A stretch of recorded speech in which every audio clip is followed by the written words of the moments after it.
Halo semuanya, Assalamualaikum warahmatullahi wabarakatuh. Kembali lagi kita akan bahas soal IPA terpadu untuk persiapan seleksi mandiri dari UPI ya. Di part 1 udah kita bahas nomor 1 sampai dengan nomor 8. Di part yang kedua, nomor 9 sampai dengan 16. Di video ini kita akan lanjutin lagi ya, nomor 17 ke bawah. Langsung aja, ini nomor 17 ke bawah itu tentang judulnya adalah migrasi besar-besaran gajah di Afrika. Nah, ini tentang biologi ya, pelajaran biologi. Oke, seperti biasa kita baca dulu ya pertanyaan soalnya, baru kita baca teks gitu ya. Oke, nomor 17 di sini ada para peneliti mengungkap perjalanan migrasi menakjubkan dari sekelompok gajah di Afrika menambah kawasan seluas 32.000 km persegi. Nama Latin dari gajah apa gitu ya. Nah, kalau kita baca di sini teman-teman tidak menemukan jawabannya. Jadi ini pengetahuan teman-teman aja yang diuji. Nah, kalau misalkan teman-teman searching, nama Latin dari gajah adalah yang ya, Elephants indingus. Oke, nomor 8. Faktor utama penyebab migrasi besar-besaran di gajah adalah, nah teman-teman bisa temukan jawabannya di paragraf kalimat yang awal. Nah, ini untuk mencari makan dan air ya. Jadi para peneliti mengungkap perjalanan migrasi menunjukkan dari sekelompok gajah di dekat Timbuktu ya, yang merambah kawasan seluas 32 km persegi di gurun Malaya Afrika untuk mencari makanan dan air ya. Jadi jawabannya adalah C ya, karena kekurangan air dan makanan. Jadinya para gajah ini mereka bermigrasi ke daerah yang lain gitu ya, atau melakukan perjalanan jauh gitu ya. Oke, nomor 19. Menurut ilmu biologi, gajah termasuk ke dalam klasifikasi hewan jenis apa? Nah, dan pertanyaan ini tidak juga teman-teman temukan di teks. Nah, ini juga pengetahuan umum yang harus teman-teman kuasai ya. Gajah itu adalah klasifikasi hewan jenis vertebrata ya, yang A ya. Vertebrata itu adalah hewan bertulang belakang. Jadi kalau invertebrata itu adalah hewan yang tidak bertulang belakang atau tidak punya tulang belakang. Arthropoda, Mollusca dan Flagellata termasuk jenis dari invertebrata. Jadi tidak punya tulang belakang ya. Kalau Arthropoda itu adalah, nah ini ini Arthropoda ya. Arthropoda itu adalah hewan berbuku-buku, artinya memiliki ruas-ruas tubuh ya. Contohnya seperti udang ya. Udang, kalau kita lihat udang di sini dia punya ruas-ruas tubuh ya, gitu ya. Terus ini juga Arthropoda ya, apa nih, kecoa ya, punya ruas-ruas tubuh. Terus lipan gitu ya, kalajengking dan lain-lain, serangga, kumbang dan lain-lainnya. Ini adalah Arthropoda. Terus kalau Mollusca adalah hewan lunak. Nah, ini Mollusca contohnya siput, terus lintah, cumi-cumi. Nah, ini adalah contoh dari Mollusca atau hewan lunak.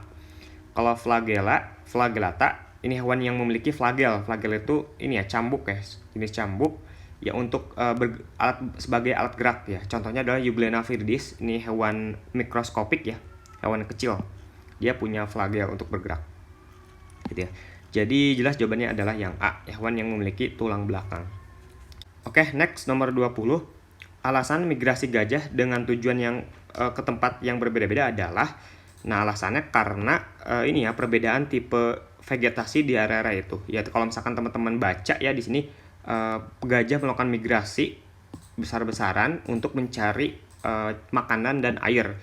Nah, ini jawaban yang tepat adalah karena perbedaan vegetasi di area-area tersebut. Kalau kita baca option yang lain itu tidak nyambung gitu ya. Nah, vegetasi berkaitan dengan ketersediaan air dan tumbuh-tumbuhan ya. Jadi contoh misalkan tipe dari vegetasi ada gurun ya. Kalau gurun lingkungannya seperti ini ya, dimana cadangan air dan makanannya sangat kurang gitu ya. Kalau padang rumput di sini banyak rumput dan air ya, jadi makanan untuk gajah mungkin lebih banyak tersedia di sini gitu ya. Kalau tundra seperti ini, kalau tundra itu padang rumput tapi suhunya sangat dingin gitu ya.